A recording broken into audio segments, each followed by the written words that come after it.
알레루야. 안녕하세요. 전 알렙TV의 알렙 목사입니다. 오늘 이 시간은 전혀 궁금하고 하나도 궁금한 성경 이야기, 전하궁성 시간입니다. 오늘의 주제는 야곱과 에서가 먹은 죽이 팥죽이 아니다 라는 거예요. 그 전에 혹시 이 전하궁성이 여러분의 신앙생활에 조금이라도 도움이 되신다면 그냥 보지 마시고 구독 한번 눌러주시면 감사하겠습니다. 자, 그러면 다시 우리가 알고 있는 야곱과 에서의 장자권 문제를 한번 되돌아보겠습니다. 에서는 사냥꾼이고 야곱은 집에서 가정일을 돕는 아들이었죠. 어느 날 에서가 사냥하러 나갔는데 당시에는 사냥이 하루 이틀에 끝나는 사냥이 아니었단 말이죠.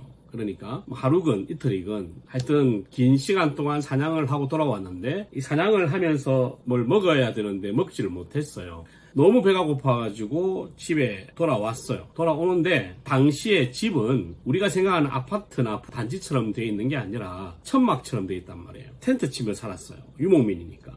근데 그 유목민들 텐트 사이에 연기가 나는 거죠. 그 뭔가 싶어가지고 가보니까 냄새가 너무 좋아. 그런데 거기에서 동생 야곱이 팥죽을 끓이고 있어요. 에서가 팥죽을 보자마자 너무 먹고 싶은 거죠. 그래서 이제 장자권을 팔고 팥죽을 먹었다.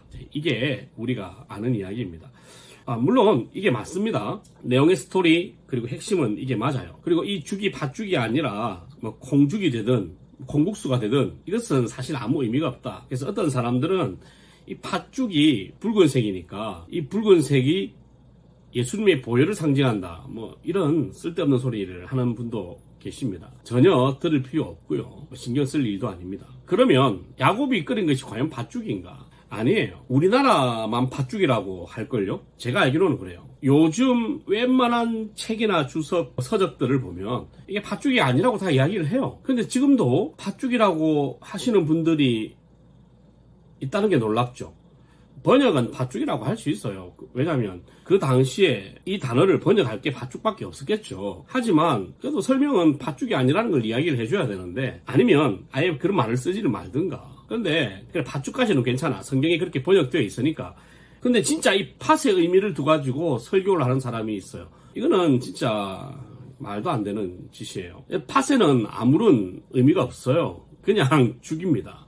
그럼 뭐냐? 이거는 세상 사람도 알고 있어요. 그게 뭐냐면 렌틸이라고 하는 콩이에요. 콩. 이 렌틸이라고 하는 콩은 색깔이 다양한데 그 다양한 색 중에 빨간색 콩을 써서 죽을 쓴 거죠. 근데 사실 엄밀하게 따지면 죽이라기보다는 수프에 가까운 거죠. 우리가 생각하는 그런 팥죽, 동짓달에 먹는 팥죽을 생각하시면 안 돼요. 그냥 렌틸 콩으로 만든 수프입니다. 뭐 죽에 가까울 수 있지만 그래도 수프예요. 수프가 더 정확한 표현일 수 있어요.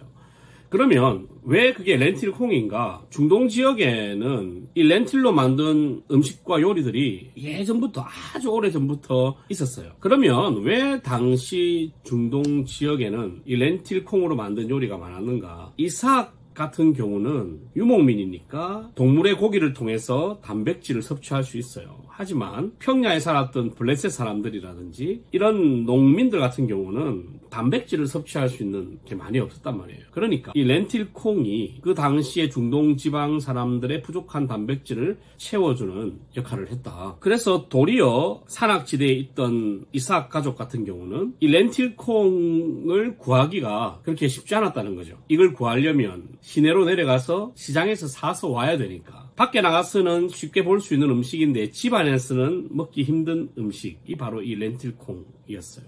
그러니까 사냥을 하고 집에 돌아온 에서 입장에서는 고기 냄새나 뭐 고기 육수 냄새가 나던 집에서 이 렌틸 콩 냄새가 나니까 얼마나 먹고 싶었겠어요. 그래서 뭐 장자권을 포기한다 말을 하면서까지 죽을 달라고 했던 거죠. 자, 어쨌든 결론, 야곱이 끓여가지고 에서에게 줬던 죽, 에서가 장자권까지 팔아먹으면서까지 먹었던 그 죽은 팥죽이 아니라 엄밀히 따지면 콩죽이다. 그리고 콩죽보다는 그냥 콩스프에 가깝다. 하지만 꼭 그것을 죽이라고 번역을 해야 된다면 팥죽으로 번역하는 게 아니라 콩죽으로 번역하는 것이 맞다. 그러면 왜 콩죽으로 번역하지 않고 팥죽으로 번역하느냐? 굳이 콩죽으로 번역 안 해도 되니까. 그리고 그 당시에는 렌틸 콩이라는 개념이 우리나라에는 없었으니까. 지금도 팥죽으로 한들 콩죽으로 한들 큰 차이는 없고 실제로 그 원어의 의미를 현대적으로 해석을 해보니까 팥도 일리가 있다라고 생각을 했으니까 팥죽이라고 놔뒀겠죠. 번역을 함부로 손대는 것은 좋은 게 아니잖아요. 그래서 우리는 팥죽을 읽지만 이 렌틸콩을 상상하시면 돼요. 에서와 야곱은 팥죽을 먹지 않고 콩죽을 먹었다. 이것만 기억하시고 성경을 보시면 조금 더 색다른 느낌의 성경 이야기가 펼쳐질 거라 생각을 합니다. 할렐루야.